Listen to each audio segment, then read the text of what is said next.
Hoje é a nossa penúltima mensagem aqui no livro de Abacuque. Um dos assuntos muito importantes que nós encontramos aqui nesse livro é a intolerância de Deus com relação ao pecado do homem. Deus é intolerante, Ele não tolera pecado, Deus não pode tolerar o pecado, porque nós estamos diante de um Deus santo. E é esse Deus, a respeito desse Deus que Abacuque ele escreve aqui, principalmente no capítulo 3, que nós vamos estudar hoje. O que nós vimos até agora, para nós podermos entender o andamento do livro, entender a progressão da mensagem, que nós já vimos é que nós vimos no capítulo 1, versículos 1 a 4, lembra? Que Abacuque ele chega diante de Deus, e ele clamou por justiça, porque estava tendo pecados entre o seu povo. E Abacuque, ele então clama a Deus, dizendo: até quando, Senhor? Gritarei violência? Então ele está desejoso no seu coração que Deus faça algo com relação ao pecado lá entre o seu povo, ao contexto que ele estava vivendo. Abacuque ele estava esperando uma resposta de Deus, mas o Senhor, como sempre faz, Ele é Deus, Ele é aquele que controla tudo, Ele decide todas as coisas, na sua soberania. Ele respondeu a Abacuque de uma forma diferente. Talvez ao invés de responder como Abacuque desejava, o Senhor ele disse: tudo bem, Abacuque, eu vou fazer algo. Eu vou corrigir o seu povo. E para corrigir o seu povo, eu vou usar um povo ímpio, um outro povo, mas que não é meu povo. E aí então, com essa resposta de Deus, Abacuque ele ficou perplexo, ao saber que como que um Deus santo poderia usar os ímpios para corrigir os justos. E realmente, irmãos, Deus pode fazer isso, porque realmente é o que Deus fez. Conforme eu tenho mencionado para os irmãos, no ano de 586 a.C., Deus cumpriu essa profecia, o Senhor cumpriu. Livros de história, cristãos e não cristãos, mostram esse fato para nós. Então o Senhor já cumpriu essa profecia, porque a palavra de Deus ela sempre se cumpre. Mas Abacuque ele ficou perplexo, porque ele pensou assim: puxa vida, como que um Deus justo e santo poderia permitir que os ímpios pudessem vir, invadir a nossa cidade, acabar com tudo e levar o nosso povo para o cativeiro? Como que Deus poderia permitir isso? E o Senhor permite, porque Ele é Deus. Mas aí então, o que acontece é que, lembra que esse livro está em forma de um diálogo. Abacuque fala, Deus responde. Abacuque fala e Deus responde novamente. E aí então, na resposta de Deus a essa perplexidade do profeta, pela resposta que Deus havia dado, ele mostra para Abacuque que estes ímpios que seriam usados para corrigir o povo de Deus, o povo de Judá, esses ímpios também seriam castigados. Eles não ficariam impunes. Eles seriam usados por um determinado tempo para trazer castigo sobre o povo de Deus que estava em pecado, mas que Deus também traria castigo a esse povo, aos ímpios. Mas aquele que é justo, ele seria castigado, sim, mas ele viveria por causa da sua fé. O justo viverá por causa da sua fé. É o que Abacuque diz aqui no capítulo 2, nos versículos 2 a 20, tá bom? E aí então, assim fecha o capítulo 2. O que nós vamos ver hoje, no capítulo 3, versículos 1 a 15, é o seguinte: Abacuque agora ele vai lembrar das grandiosas obras de Deus através dos anos. Irmãos, nós estamos chegando aqui no capítulo maravilhoso do livro, porque até o momento o que nós vemos é que Abacuque clama, Deus responde, trazendo correção, dizendo que vai trazer correção ao povo. Abacuque fica perplexo, mas aí então Deus diz: Abacuque, eu vou usar esse povo ímpio para corrigir o meu povo, mas eles não vão ficar impunes, porque eu também vou trazer castigo sobre eles. E aí então, agora Abacuque, ele começa, o que nós vamos ver, irmãos, hoje e no domingo que vem, é que começa a acontecer uma transformação no coração de Abacuque, no coração do profeta. Antes, Abacuque estava perplexo e ele começa a perguntar para Deus: Senhor, mas como que o Senhor poderia permitir algo assim? E quantas vezes nós olhamos, irmãos, e ao nosso redor, e no nosso coração nós perguntamos a mesma coisa. Talvez nós não dizemos com os nossos lábios, mas no nosso coração nós pensamos assim: Senhor, como que o Senhor permite tantas coisas que estão acontecendo no mundo? Como que o Senhor permite tanta maldade? E, Senhor, como que o Senhor permite que tantos homens maus, cruéis, impiedosos, estejam em eminência, governando sobre os justos? Como que o Senhor permite isso? Mas aí, irmãos, quando Deus respondeu para Abacuque que estes ímpios que iriam governar sobre o povo, eles também seriam castigados um dia, Abacuque então ele começa a ter o seu coração transformado diante de Deus. E Deus faz isso com a gente. O que nós vamos ver agora é que Abacuque, com esse coração sendo transformado por Deus, Abacuque ele começa a se lembrar das maravilhosas obras de Deus no passado, a grandeza de Deus desde o passado até esse momento aqui, o que traz à nossa lembrança as grandezas de Deus nas nossas vidas. E é isso que nós vamos estar vendo hoje, tá bom? Então, isso trouxe alívio ao coração dele, né? Porque um Deus que não falhou no passado também não falhará no futuro. Porque um Deus tão poderoso e misericordioso no passado, Ele continuará sendo poderoso e misericordioso no futuro. Afinal, Deus é Deus, e Ele sabe exatamente o que está fazendo. Ele sabe exatamente o que está fazendo. Abre comigo, capítulo 3 de Abacuque, nós vamos ler a partir do versículo 1, eu vou ler aqui, você pode acompanhar na sua Bíblia, e aí a gente vai ver o significado desse capítulo aqui para nós, e fazemos as aplicações necessárias aqui para as nossas vidas, tá bom? Abacuque capítulo 3, a partir do versículo 1, a palavra diz assim: oração do profeta Abacuque sobre Sigionote. Ouvi, Senhor, a tua palavra, e temi. Aviva, ó Senhor, a tua obra no meio dos anos. No meio dos anos, faze-a conhecida. Na tua ira, lembra-te da misericórdia. Deus veio de Temã, e do monte de Parã, o santo, Selá. A sua glória cobriu os céus, e a terra encheu-se do seu louvor. E o resplendor se fez como luz. Raios brilhantes saíam da sua mão, e ali estava o esconderijo da sua força. Adiante dele ia a peste, e as brasas ardentes saíam dos seus passos. Parou e mediu a terra, olhou e separou as nações, e os montes perpétuos foram esmiuçados. Os outeiros eternos se abateram, porque os caminhos eternos lhe pertencem. Vi as tendas de Cusã em aflição, tremiam as cortinas da terra de Midian. Acaso é contra os rios, Senhor, que estás irado? É contra os ribeiros a tua ira? Ou contra o mar o teu furor? Visto que andas montado sobre os teus cavalos e nos teus carros de salvação?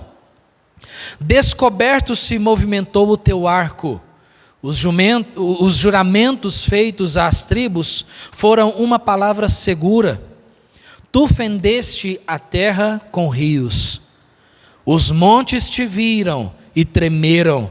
A inundação das águas passou.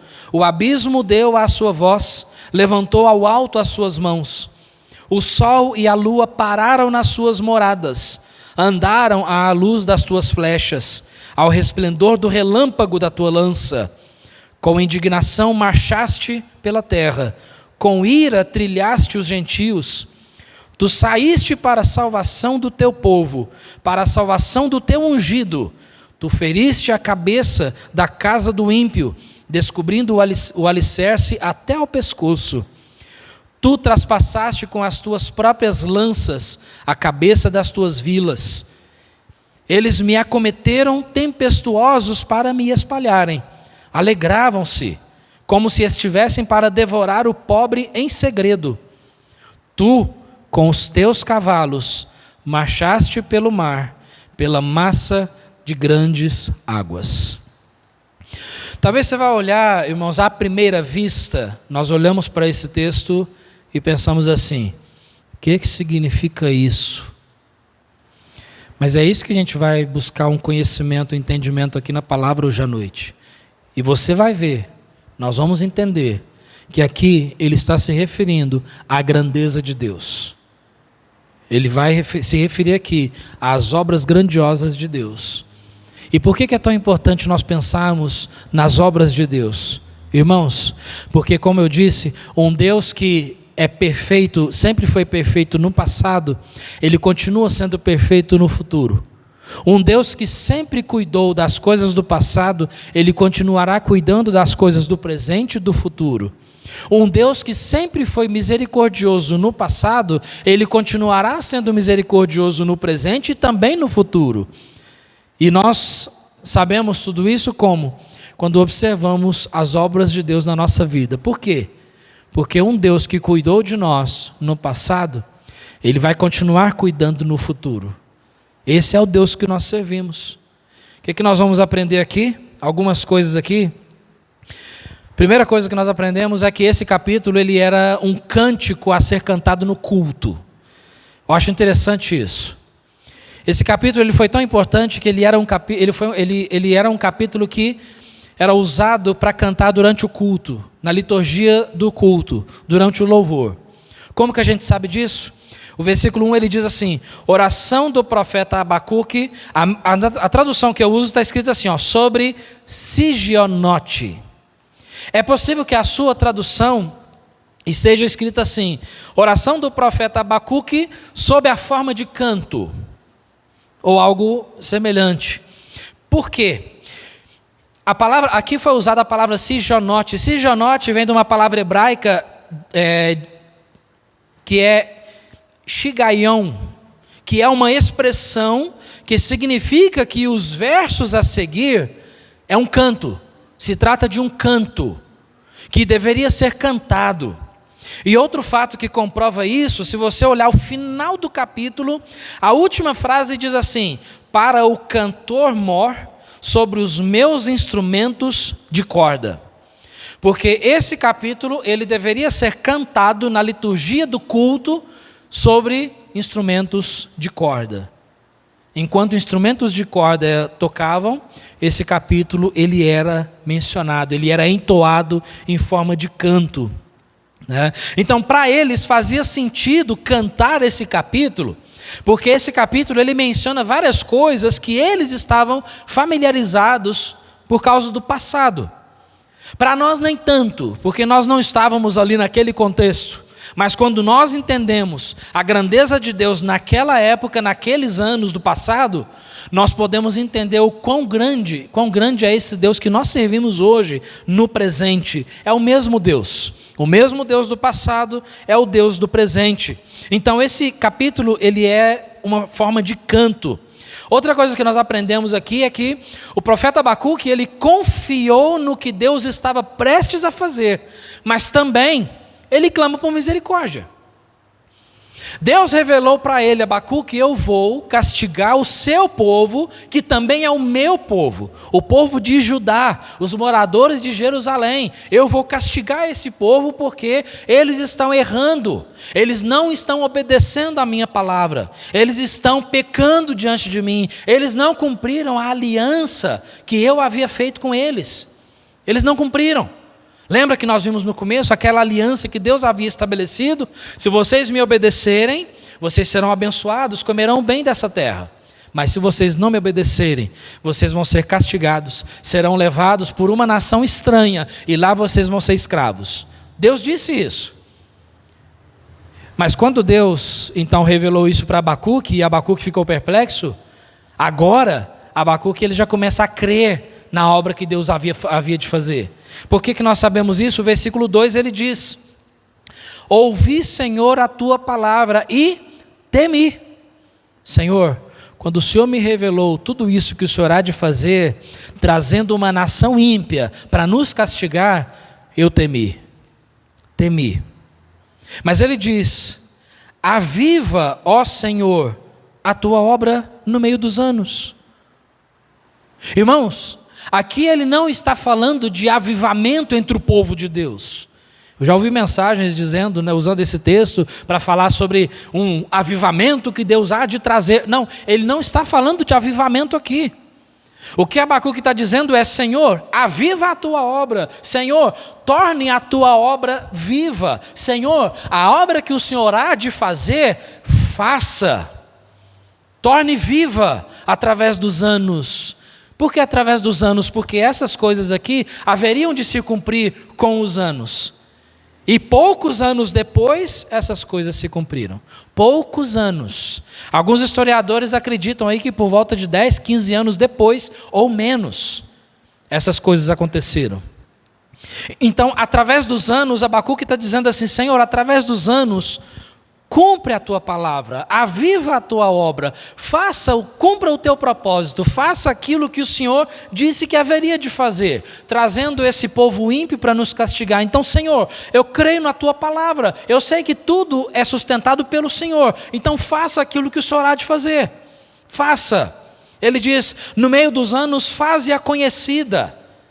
Faze-a conhecida. Senhor, essa obra que o Senhor há de fazer, não somente faça no meio de nós, mas faça com que ela seja conhecida entre os povos, para que todos possam ver a tua grandeza, a tua santidade, e que o Senhor não tolera o pecado. Não tolera o pecado. Mas aí, Abacuque ele não se esquece de uma coisa que nós nunca devemos nos esquecer. Ele diz ali: na tua ira. Por quê? Porque a correção do Senhor viria na tua ira, porque Deus se ira contra o pecado. Deus se ira. Irmãos, cada vez que nós desobedecemos a Deus, Deus se ira contra isso.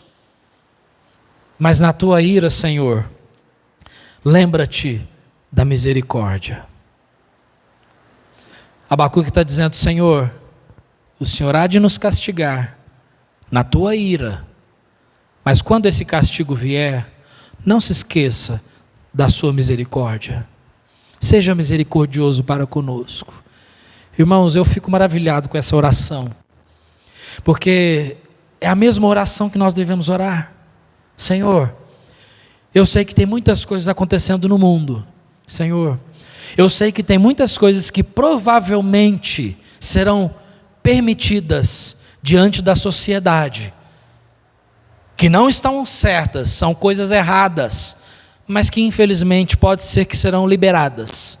Mas Senhor, ainda que tudo isso aconteça, não se esqueça da sua misericórdia sobre nós. Eu creio, irmãos, que se muitos cristãos, se todos os cristãos orassem dessa forma, o nosso coração seria outro. O nosso coração seria transformado como o coração de Abacuque. Então ele clama a Deus aqui por misericórdia. Senhor, faça o que tem que ser feito, mas seja misericordioso para conosco. A palavra de Deus diz, em Lamentações, nós vamos ler daqui a pouco um versículo, mas olha só. Quando as aflições chegam até nós, Deus trata os nossos corações, quebranta o nosso orgulho, tira a nossa presunção e nos mostra que não precisamos de mais nada que não seja Jesus. Irmãos, entenda isso. Nós não precisamos de mais nada nessa vida a não ser Cristo. O mundo pode ir de mal a pior. Leis podem ser aprovadas, contrárias à palavra de Deus. Mas sabe de uma coisa? Nós temos Cristo. Amém? Você não precisa de mais nada, absolutamente nada, a não ser Jesus. Mas o Senhor é tão misericordioso que Ele nos dá muito mais, nos dá famílias, nos dá a proteção, a sua misericórdia, né? Então o Senhor é bom. Olha só o que a palavra de Deus diz, Lamentações 3, 22 a 23, as misericórdias do Senhor são a causa de não sermos consumidos, porque as suas misericórdias não têm fim, novas são a cada manhã, grande é a tua fidelidade. É dessa misericórdia que nós precisamos dela. Irmãos, outra coisa que nós aprendemos nesse capítulo, olha só, o profeta Abacuque, aqui ele começa a exaltar a Deus, ele exalta a glória e o resplendor de Deus. Você viu o que diz o versículo 3 e 4? Os versículos 3 e 4 dizem assim: Deus veio de Temã e do monte de Parã, o santo. A Bíblia diz aqui que Deus está vindo de Temã e de Parã. Estes são dois locais da região do Monte Sinai. E lá no Monte Sinai, coisas grandiosas aconteceram. Por exemplo, foi lá onde Deus falou com Moisés numa sarça ardente, em Êxodo capítulo 3. Foi lá que Deus fez sair água de uma rocha para saciar a sede do seu povo, em Êxodo 17. Foi lá que Deus deu a Moisés as tábuas dos 10 mandamentos, em Êxodo capítulos 19 e 20. E lá, nessa ocasião, o povo se deparou com raios, trovões, uma nuvem espessa cobriu a montanha, e um som grande de trombeta desceu daquele monte. Deus mostrou a sua glória. E muitos outros eventos grandiosos, lá Deus fez maravilhas. E ele está dizendo que é de lá que Deus está vindo. Claro que isso aqui é figurativamente, né? É figurativamente falando. Mas ele diz aqui, Deus está vindo de lá. Lá onde ele fez todas essas maravilhas e muitas outras, é de lá que o Senhor está vindo. Deus está vindo de lá. E ele diz ali, a sua glória cobriu os céus e a terra se encheu do seu louvor. Porque a grandeza de Deus, irmãos, ele não tem lugar onde caiba Deus. Não existe. A grandeza de Deus não tem como medir. Esse Deus grandioso é o Deus que nós servimos. Então, de lá vem o Senhor e ele vem com todo o seu resplendor e toda a sua grandeza. Outra coisa que nós aprendemos é que além de exaltar a glória e o resplendor de Deus, ele exalta também a onipotência de Deus. Versículos 5 e 6, diz assim: adiante dele ia a peste, e brasas ardentes saíam dos seus passos. Versículo 5 diz que o que vem diante de Deus, o que vem na frente de Deus, a peste. Deus, à frente de Deus vem a peste. E essa peste, ela nos faz lembrar das pragas do Egito, onde Deus libertou o seu povo. E a quinta praga, a quinta peste, foi a peste nos animais dos egípcios. Todos os animais dos egípcios, todo o gado, cavalos, camelos, ovelhas, a peste matou a todos e Deus demonstrou o seu poder através da peste. É esse Deus, essa peste que vem diante de Deus. Porque Deus é poderoso para fazer isso. E Abacuque ele está dizendo aqui, o Senhor vem e adiante dele vem a peste. Brasas ardentes saíam dos seus passos. Ainda falando sobre as pragas do Egito, quando ele fala sobre brasas ardentes, isso nos faz lembrar também a respeito da 7ª praga, onde Deus enviou trovões e fogo do céu, junto com saraiva, ou seja, pedras de gelo, granizo, né? Só que muito maiores do que nós estamos acostumados a ver. Abacuque está mostrando aqui, irmãos, a grandeza da onipotência de Deus. Aquele Deus que fez isso no passado, é o mesmo Deus que está vindo para corrigir o povo, mas para ter misericórdia sobre os justos, né? Sobre aquele que é justo. O versículo 6 ele diz, parou e mediu a terra, olhou e separou as nações, e os montes perpétuos foram esmiuçados, os outeiros eternos se abateram, porque os caminhos eternos lhe pertencem. A quem pertencem os caminhos eternos? A Deus. Deus é de eternidade a eternidade, diz o Salmo 90. Os caminhos eternos pertencem a Ele. Então, quem poderia, conforme ele disse, quem poderia medir a terra? Qual é a medida da terra? Quem poderia medir a terra? Deus consegue medir a terra. Deus faz isso. Separou as nações, colocou ali da forma como Ele quis. Deus colocou os rios e colocou tudo no seu devido lugar. Por que Deus faz isso? Porque Ele é Deus. Ele criou todas as coisas. É isso que Ele faz. Ele é onipotente, Ele pode fazer qualquer coisa. Quando nós olhamos e pensamos sobre esse Deus que criou todas as coisas e colocou as suas coisas no seu devido lugar e sustenta todas as coisas com o seu grande poder, nós lembramos, puxa vida, é esse Deus que eu sirvo, mas também é contra esse Deus que eu peco. É contra esse Deus que nós pecamos. E é contra esse Deus que o povo de Judá estava pecando e Deus traria o castigo. Mas Abacuque está lembrando aqui das obras de Deus. Isaías, dá uma voltada um pouco, Isaías capítulo 40, eu quero ler só alguns versículos com os irmãos. Eu acho muito interessante a forma que Isaías descreve esse poder. Como que não existe outro Deus, não existe nenhum ser que poderia fazer algo parecido. Isaías 40, versículo 12, olha só o que fala o versículo. Isaías 40, 12, falando sobre Deus. Quem mediu na concha da sua mão as águas e tomou a medida dos céus, ou seja, ele mediu os céus a palmos. Quem poderia fazer isso? E recolheu numa medida o pó da terra. Ele conseguiu pegar todo o pó existente na terra e colocou numa medida só. E pesou os montes com peso e os outeiros em balanças. Todos os montes da terra, Deus sabe exatamente o peso de cada monte. Irmãos, quem poderia fazer isso? Olha o versículo 15. Eis que as nações são consideradas por ele como uma gota num balde.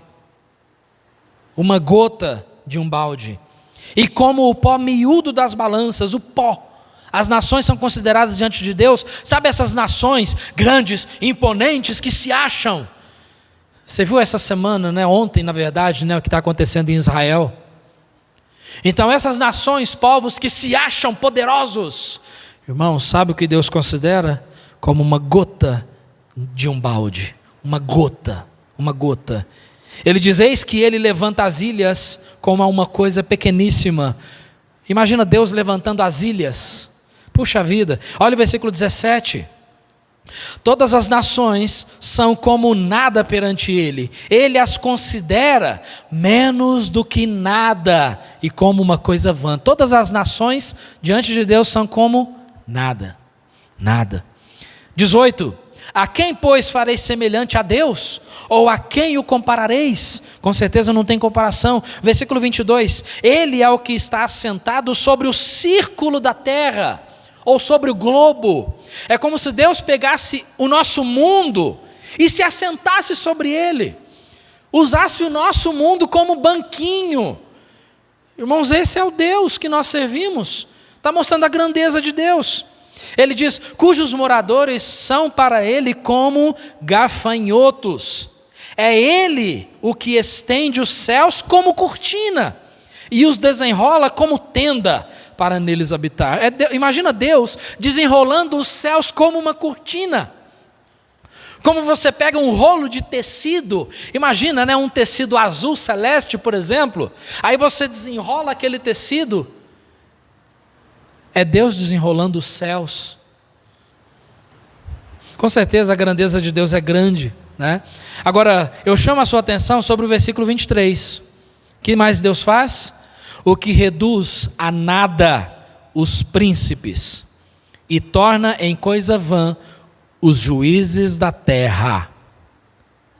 Ou seja, os príncipes, juízes da terra, aqui está fazendo referência àqueles que estão em eminência, àqueles que têm uma alta posição nos governos do mundo. Sabe o que Deus faz com eles? Ele os reduz a nada. E eu vou ficar preocupado com aquilo que eles estão fazendo lá no alto, no topo da hierarquia? Nada. Você acha que Deus não está vendo? Você acha que Deus não está vendo que a lei do aborto aí está prestes a ser aprovada? Eles estão lutando para liberar isso? Você acha que Deus não está vendo que eles estão lutando para liberar a maconha? Você acha que Deus não está vendo que eles estão lutando para liberar, para trabalhar nessa ideologia de gênero macabra e miserável? Deus está vendo tudo isso, irmãos, e todas as outras coisas que estão por vir. Mas sabe o que Deus faz com essas pessoas? No momento certo, no tempo dele, Ele os reduz a nada. Então por que Deus não fez isso até hoje? Porque Deus tem os seus planos, que são diferentes dos meus. Por isso Deus não fez isso ainda. Mas Ele vai fazer. Por quê? Porque é uma promessa dEle, na palavra dEle. Amém? E aí depois no final do capítulo, ele diz ali, no final desse capítulo aqui, olha o versículo 28, não sabes, não ouvistes que o eterno Deus, o Senhor, o Criador dos fins da terra, não se cansa nem se fatiga? É inescrutável o seu entendimento, Ele dá força ao cansado e multiplica as forças ao que não tem nenhum vigor. Os jovens se cansarão e se fatigarão, os moços certamente cairão, mas os que esperam no Senhor renovarão as suas forças, subirão com asas como águias, correrão e não se cansarão, caminharão e não se fatigarão. Essa promessa é para quem? Para os que confiam no Senhor. Amém? Confie em Deus. Confie em Deus. Nada cai por terra.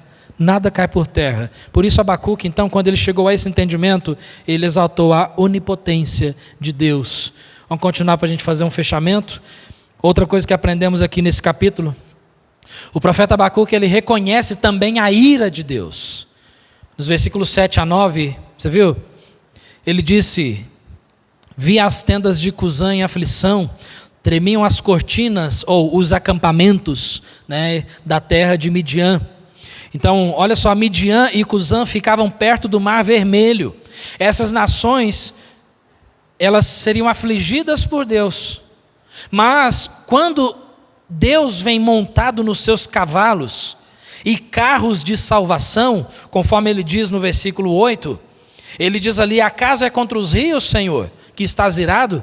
É contra os ribeiros a tua ira? Ou contra o mar o teu furor? Visto que andas montado sobre os teus cavalos e nos teus carros de salvação. Senhor, o Senhor vem montado nos seus carros, nos seus cavalos. Aqui está mostrando o Deus da batalha, irmãos. Mas ele está dizendo aqui, Senhor, o Senhor está irado é contra os rios? É contra os mares? Não. Não é contra os rios ou contra os mares que Deus está irado. Porque Romanos 1,18 diz que do céu se manifesta a ira de Deus sobre toda a impiedade e injustiça dos homens que detêm a verdade em injustiça. É contra isso que Deus se ira. Deus se ira contra o pecado. E nada cai por terra. Deus se ira contra o pecado, a impiedade, a injustiça, e é por isso que Ele vem com o seu arco e cumpriria os seus juramentos feitos a Israel. Porque o versículo 9 disse, descoberto se movimentou o teu arco. Os juramentos feitos às tribos foram uma palavra segura. Por isso Deus está vindo para trazer julgamento. Porque Deus se ira contra o pecado. Por isso que Deus trouxe esse julgamento aqui no ano de 586 a.C., quando o rei da Babilônia chegou e invadiu a cidade, e essa profecia se cumpriu. Continuando, irmãos, que nós aprendemos também, toda a criação se curva diante de Deus. Versículos 9 a 11, você viu ali no final do versículo 9, tu fendeste a terra com rios, os montes te viram e tremeram, a inundação das águas passou, o abismo deu a sua voz, levantou ao alto as suas mãos. É claro que é uma figura de linguagem.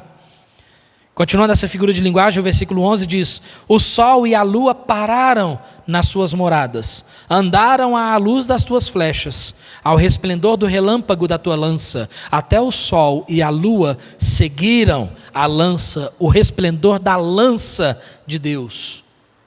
Até o sol e a lua seguiram o resplendor da lança de Deus.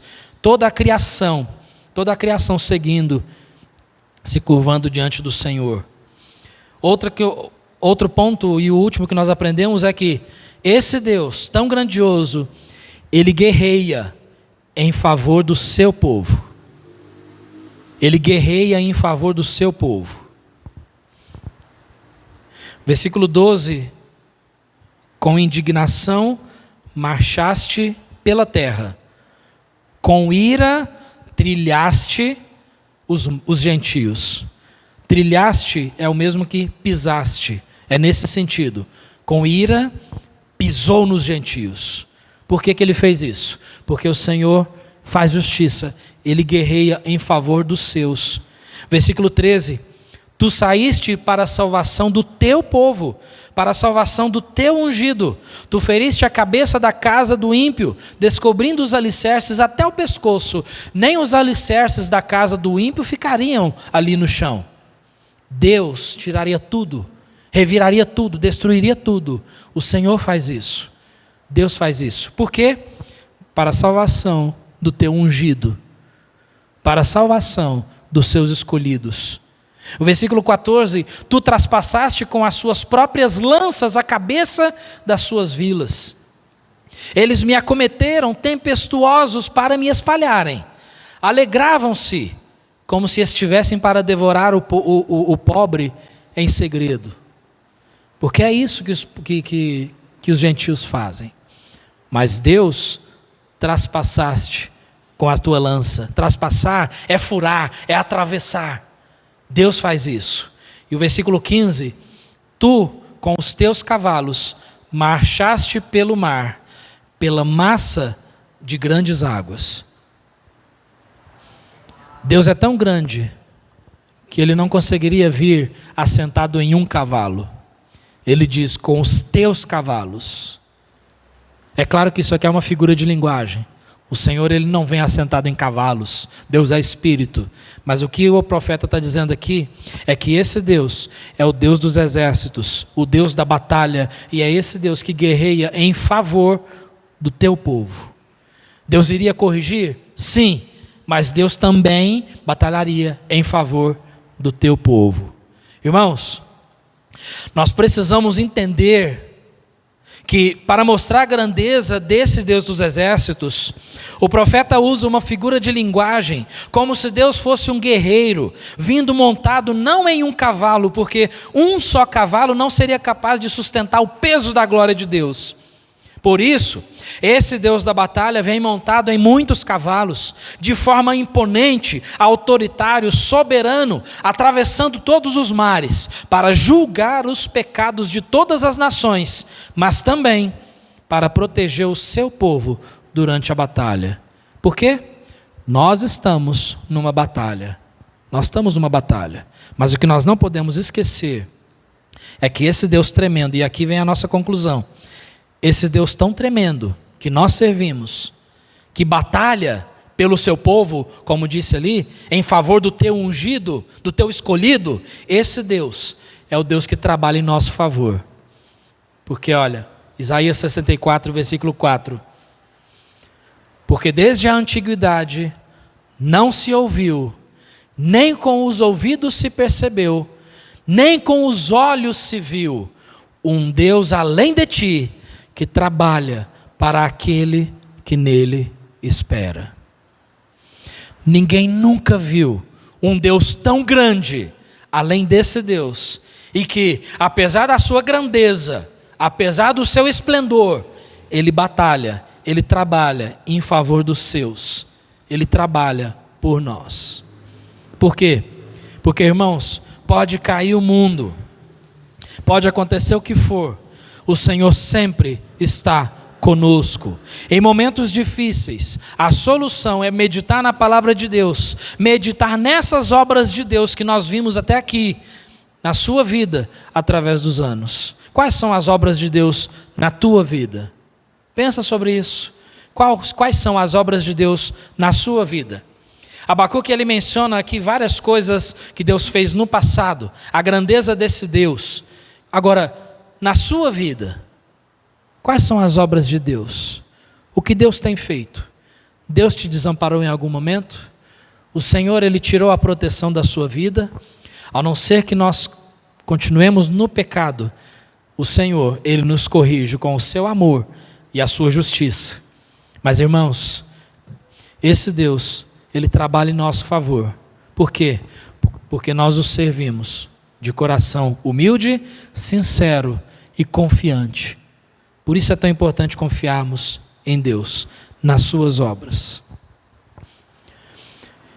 Eu finalizo mencionando o Salmo 77. Se você quiser ler em casa, leia em casa. Salmo 77, Asaf, quando ele escreveu esse salmo, você vai ver que no início do capítulo ele estava perplexo, choroso, muitos problemas, aflito. Mas aí sabe o que acontece? Deus transformou o coração dele no momento em que ele começou a refletir sobre as obras de Deus. E aí ele fala: meditarei nas obras desse Deus. Quando nós meditamos nas obras de Deus, irmãos, no que Deus fez no passado e continua fazendo no futuro, com certeza nós continuamos com fé nesse Deus, porque afinal das contas, o que o próprio livro disse, o justo viverá pela fé. O justo viverá pela fé. Você é justo? Sim. Então viva pela fé no Senhor. Amém? Viva pela fé no Senhor. Agora, e se você não é justo ainda? E se você ainda não tem 100% certeza da sua salvação? E se esse Deus que nós vimos ainda não é o seu Deus, ainda não for o seu Deus? E se você ainda não recebeu o perdão pelos seus pecados através de Jesus? Sinto muito, esse Deus não é o seu Deus. Mas sabe de uma coisa? Ele pode ser, amém? Se arrependa dos seus pecados, coloque a fé no Senhor Jesus como único e suficiente Salvador, e esse Deus passará a ser o seu Deus, amém? Vamos orar?